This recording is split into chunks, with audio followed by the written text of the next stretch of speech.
Hi, ഇന്ന് നമുക്ക് വീശി അടിക്കാത്ത വളരെ എളുപ്പത്തിൽ ഉണ്ടാക്കാൻ പറ്റുന്ന നല്ല സോഫ്റ്റ് ആയിട്ടുള്ളൊരു പൊറോട്ടൻ്റെ റെസിപ്പി കണ്ടു നോക്കട്ടോ. അപ്പോൾ ഇതാ 2 കപ്പ് മൈദ എടുത്തിട്ടുണ്ട്.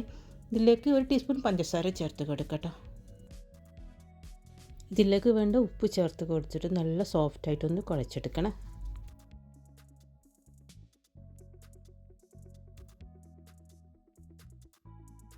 അപ്പോൾ ഇത് നല്ല സോഫ്റ്റായിട്ട് കുഴച്ചിട്ടുണ്ട്. ഇനിയിപ്പോൾ ഇതൊന്ന് ഒരു 1.5 മണിക്കൂറിന് റെസ്റ്റ് ടൈം വെച്ച് കൊടുക്കട്ടെ. മേലെ കുറച്ചൊരു ഓയിൽ തടവി കൊടുത്തിട്ടുണ്ട്. ഇനിയിപ്പോൾ ഇതൊന്ന് ഓരോ ഉരുളകളാക്കി എടുക്കട്ടോ. ഞാനിപ്പോൾ ഒരു 6 ഉരുളകളാക്കി എടുത്തിട്ടുണ്ട്. ഇതിൻ്റെ മേലെ കുറച്ചും കൂടി എണ്ണ തടവി കൊടുക്കട്ടോ. എന്നിട്ട് ഒരു അരമണിക്കൂറും കൂടെ വെച്ച് കൊടുക്കണം.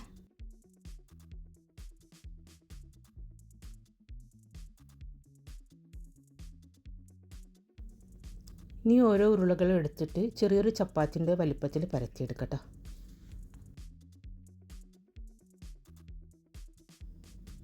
അപ്പോൾ ഇത് ഈ ഒരു വലിപ്പം മതി. ഇതിൻ്റെ മേലെ കുറച്ചൊരു എണ്ണ ഒഴിച്ച് കൊടുക്കുക. എന്നിട്ട് കുറച്ചൊരു പൊടി തൂവി കൊടുക്കണേ.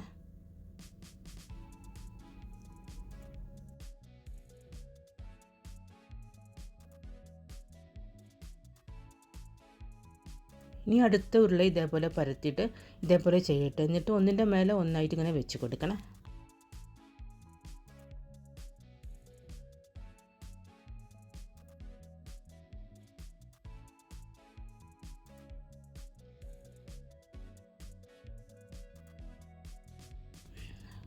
അപ്പോൾ ഇതെല്ലാം അതേപോലെ വെച്ചിട്ടുണ്ട്. ഇനിയിപ്പോൾ ഒന്നായിട്ടൊന്ന് പരത്തിയെടുക്കട്ടോ. കുറച്ച് തിന്നായിട്ട് ഇങ്ങനെ പരത്തിയെടുക്കണം.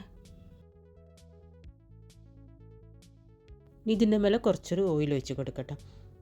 പിന്നെ കുറച്ചും കൂടെ പൊടി തൂവി കൊടുക്കണേ.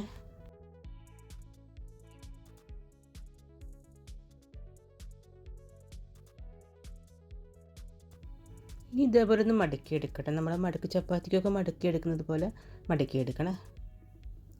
ഇതൊന്നും കൂടെ പരത്തിയെടുക്കണേ.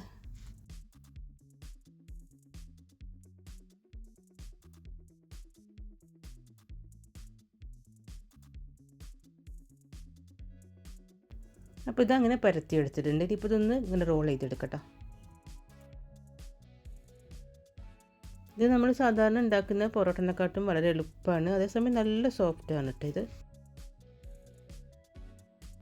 അപ്പോൾ ഇതങ്ങനെ റോൾ ചെയ്തെടുക്കുക. ഇനിയിപ്പോൾ ഇത് ഓരോ പൊറോട്ടയ്ക്കും എത്രത്തോളം മാവ് വേണം നോക്കിയിട്ട് ഇങ്ങനെ കട്ട് ചെയ്തെടുക്കണേ.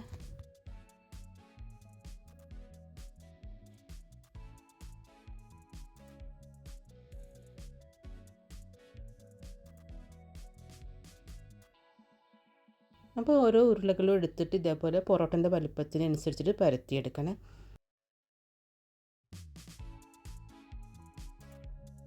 ഇനി ഇത് സാധാ പൊറോട്ടയൊക്കെ ചുട്ടെടുക്കുന്നത് പോലെ ചുട്ടെടുക്കട്ടോ.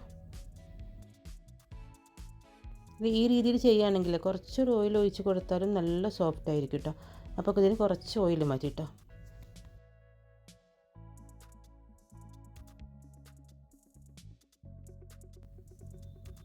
ഇത് ചൂടോട് കൂടെ തന്നെ മേലെ വെച്ചിട്ട് സാധാ പൊറോട്ടയൊക്കെ അടിച്ചെടുക്കുന്നത് പോലെ ഒന്ന് അടിച്ചെടുക്കുക കേട്ടോ. കുറച്ചൊരു ചൂടോട് കൂടെ വേണം ഇങ്ങനെ അടിച്ചെടുക്കാൻ, എന്നാലും നല്ല സോഫ്റ്റ് ആയിട്ട് കിട്ടുള്ളൂ കേട്ടോ. അപ്പോൾ ഇതേപോലെ ഒന്ന് ട്രൈ ചെയ്ത് നോക്കുക. വീഡിയോ ഇഷ്ടമായ ഫ്രണ്ട്സിനൊക്കെ ഒന്ന് ഷെയർ ചെയ്ത് കൊടുക്കണേ. പിന്നെ ചാനൽ ആദ്യമായിട്ട് കാണുന്നവരൊക്കെ ആണെങ്കിൽ മറക്കാതെ ഒന്ന് സബ്സ്ക്രൈബ് ചെയ്തേക്കണേ. ബൈ.